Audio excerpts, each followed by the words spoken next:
Oubai Shahbandar is TRT's world defense analyst. President Erdogan says the military operation in northern Syria could spread east all the way to Iraq's border.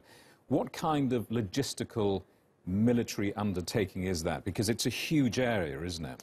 It really is. I mean, Operation Olive Branch itself is a complex operation with very specific objectives. If you look at the first phase of the operation right now, the Turkish armed forces and the Free Syrian Army have entered Afrin along 7 different entry points in a very difficult terrain, very difficult areas with the mountainous, very hilly, also with a very dense civilian populace. And as we heard from our correspondents, the weather has also been very difficult, very unfavorable. As part of the operation, the objectives are really threefold. One, to stop these cross-border attacks from the YPG, which of course is the Syrian version of the PKK terror organization.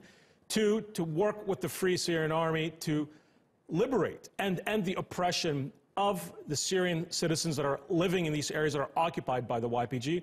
And 3, to return these areas back to the Syrian people that ultimately have been suffering at the hands of both the Assad regime and the YPG. So if we look at the possibility of this operation being expanded, it's very much possible given, but it also depends on what the YPG reaction is going to be, because of course, as we know, there's still a significant concentration of YPG forces across eastern Syria and in northern Iraq. And if this operation does spread, does widen to the Iraq border, what will the international reaction be?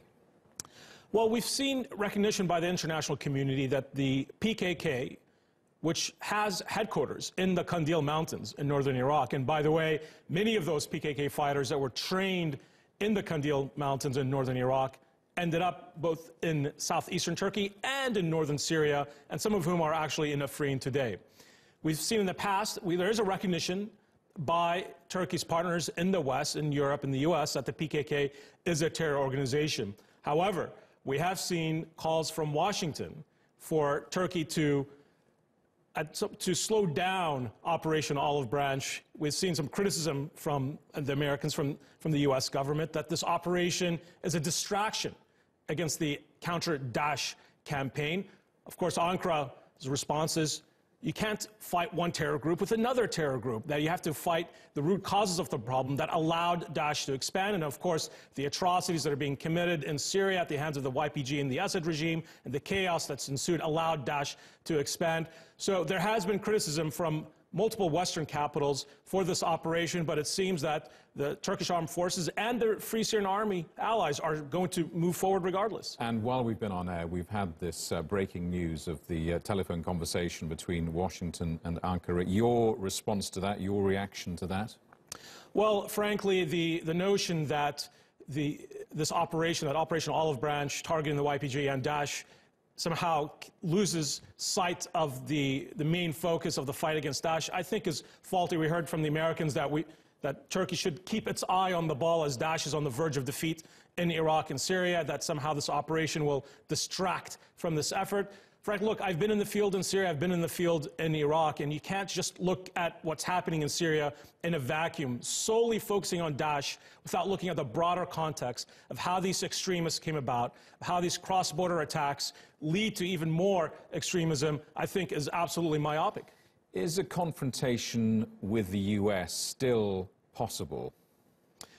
Well, diplomacy right now is ongoing. Hopefully cooler heads prevail in Washington. We did see some interesting statements from the U.S. Secretary of Defense just last weekend that Turkey has the absolute right to focus on its national security, and that Turkey is the only NATO ally that is facing a full insurgency that is also led by a terror organization. So there is a recognition that Turkey is facing terrorism at home, and that a safe haven in Syria can only allow these terror organizations the room to expand and to launch more terror attacks against civilians. The diplomatic channels are still open between Ankara and Washington, and hopefully any sort of confrontation on the battlefield can be avoided, but it's still very clear that the leadership in Ankara is very much intent on completing this operation and finalizing its objectives to clear its border from the YPG terror threat. And let's look ahead to the end of this operation and just think for a moment about what the backlash could be after this operation for Turkey? Well, the YPG is not only an insurgent group, it's also a terror group. It fights in an asymmetric style. We've seen these cross-border attacks that it recently launched against civilians in the Turkish towns of Reyhanli and Kilis are indicative of its strategy, that it's going to fight in a guerrilla warfare style. We may see some attacks in Turkey because, of course, the YPG is an extension of the PKK, although, interestingly enough, the U.S. still does not recognize that connection. It believes that the YPG is part of a group called the Syrian Democratic Forces, which, of course, is just the cover name for the YPG that allows the U.S. to partner with the YPG in eastern Syria. It's going to be a tough fight ahead. It's a complex fight. You're facing a determined enemy that has fought both Daesh and Turkish soldiers before, but is very much achievable as long as the Turkish Armed Forces and the Free Syrian Army maintain their focus on their objectives, are able to gain the support of the local populace, and to sustain these gains that are made not only in the battlefield, but amongst the wider community in northern Syria. Oubai, TRT's world defense analyst, thank you very much indeed.